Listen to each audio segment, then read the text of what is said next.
Students, myself Anuradha Dubey, welcome to you all in my class 10th geography class.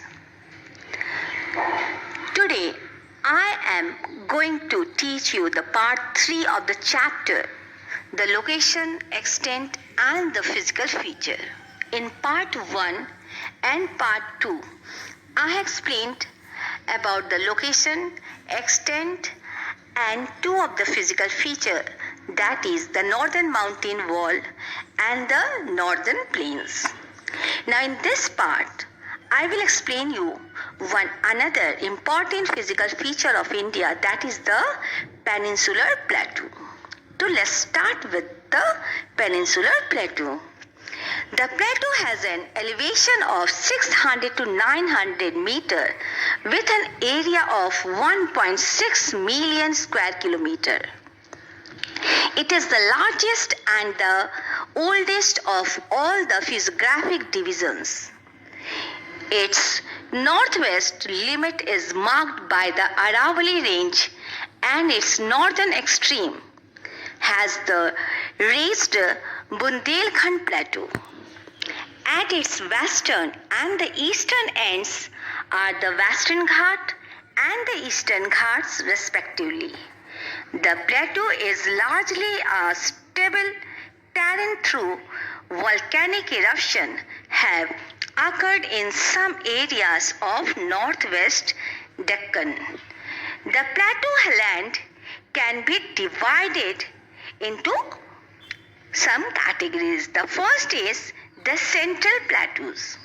The upland of central India with the Ganga to its north has the Kamur-Maikal range to its east, the Aravalli and the Kutch of its west, and the Vindhya and Satpura ranges to its south. Now the next is the eastern plateau. These lie to the northeast of the Malwa plateau. They comprises the Bundelkhand plateau, the Chota Nagpur plateau. The Chota Nagpur plateau consists of the Ranchi plateau in the south, the Hazaribagh plateau in the north, and the Rajmahal hills in the northeast. Now the next is the Kathiawar and Kutch. These peninsulas are joined to the peninsular plateaus by Gujarat's plain. Deccan lavas make up the Kathiawar region. Now the next is the Deccan plateau. The triangular plateau is India's largest with a height ranging from 900 to 2700 meter in the west and east respectively. It occupies land between the western and the eastern Ghats and the south of the Mahadev, Maikal and Satpura ranges. Now I will explain you about the peninsular mountains which are found in the peninsular India. They are the Western Ghat, which extends from the Tapti river valley to Kanyakumari. Second is the Eastern Ghat. It is stretched from northern Odisha to the Nilgiri across the coastal Andhra. Vindhya range, running from Shasharam in the east to Jobat in the west. Satpura range extends from the Narmada valley in the north to the Tapti valley in the south. And the last is the Aravalli hills. Now I'll explain you about the drainage system in the peninsular India.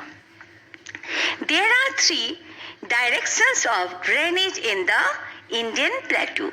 First, towards the Bay of Bengal, the rivers Mahanadi, Godavari, Krishna, Kaveri flow southeast into the Bay of Bengal. Second, towards the Ganga, the rivers originating from the northern or the Vindhya edge to the plateau falls into the Ganga.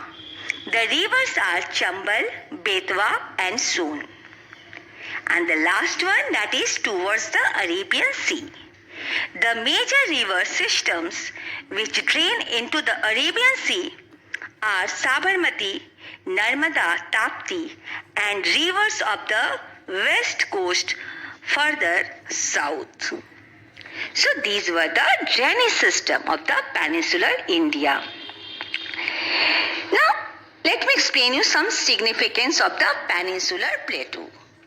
The peninsular plateau of India is the oldest landmass of the Indian subcontinent and is said to be a part of the ancient Gondwana land. The region has been immensely contributing to the prosperity of the country due to its richness in the minerals, fauna, forest and black soil.